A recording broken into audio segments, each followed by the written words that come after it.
ప్రజాకవి యోగి వేమన జయంతిని రాష్ట్ర వ్యాప్తంగా ఘనంగా నిర్వహించారు.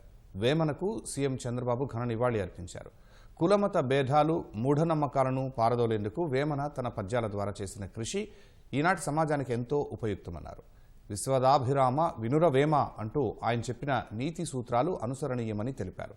అలాంటి మహనీయుడి జయంతిని రాష్ట్ర ప్రభుత్వం అధికారికంగా నిర్వహించడం అంటే మనల్ని మనం సన్మార్గంలో నడిపించుకోవడమేనని ఎక్స్లో పోస్ట్ చేశారు. శ్రీ సత్యసాయి జిల్లా గాండ్లపెంట మండలం కటారుపల్లిలో జయంతి ఉత్సవాలను అట్టహాసంగా నిర్వహించారు.